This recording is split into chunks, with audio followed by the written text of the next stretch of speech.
BúLKA and the Wild Boar by Graf Leo Tolstoy. Once we went into the Caucasus to hunt the wild boar, and BúLKA went with me. The moment the hounds started, BúLKA rushed after them, following their sound, and disappeared in the forest. That was in the month of November. The boars and sows are then very fat. In the Caucasus, there are many edible fruits in the forests where the boars live. Wild grapes, cones, apples, pears, blackberries, acorns, wild plums. And when all these fruits get ripe and are touched by the frost, the boars eat them and grow fat. At that time, a boar gets so fat that he cannot run from the dogs. When they chase him for about 2 hours, he makes for the thicket and there stops. Then the hunters run up to the place where he stands and shoot him. They can tell by the bark of the hounds whether the boar has stopped or is running. If he is running, the hounds yelp as though they were beaten, but when he stops, they bark as though at a man with a howling sound. During that chase, I ran for a long time through the forest, but not once did I cross a boar track.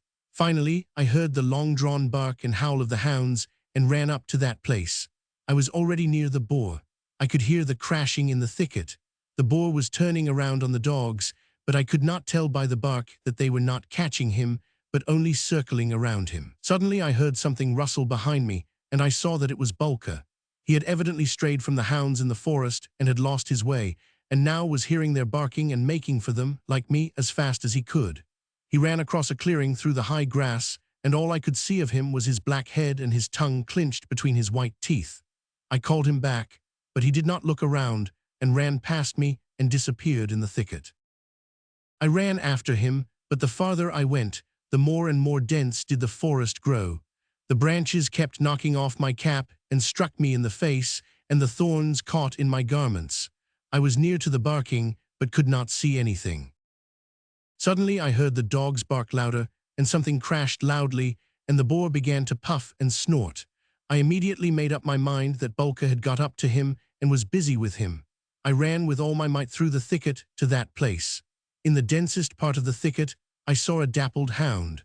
She was barking and howling in one spot, and within 3 steps from her something black could be seen moving around. When I came nearer, I could make out the boar, and I heard BúLKA whining shrilly. The boar grunted and made for the hound.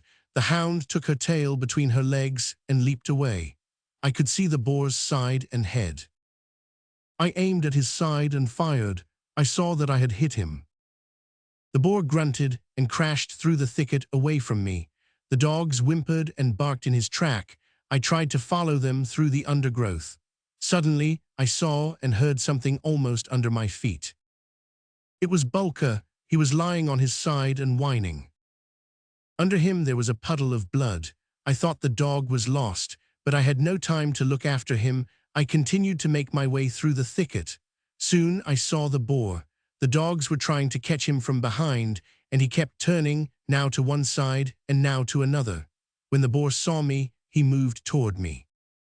I fired a second time, almost resting the barrel against him, so that his bristles caught fire, and the boar groaned and tottered, and with his whole cadaver dropped heavily on the ground. When I came up, the boar was dead, and only here and there did his body jerk and twitch. Some of the dogs, with bristling hair, were tearing his belly and legs, while the others were lapping the blood from his wound. Then I thought of BúLKA and went back to find him. He was crawling toward me and groaning. I went up to him and looked at his wound. His belly was ripped open, and a whole piece of his guts was sticking out of his body and dragging on the dry leaves. When my companions came up to me, we put the guts back and sewed up his belly. While we were sewing him up and sticking the needle through his skin, he kept licking my hand. The boar was tied up to the horse's tail to pull him out of the forest, and BúLKA was put on the horse and thus taken home. BúLKA was sick for about 6 weeks and got well again.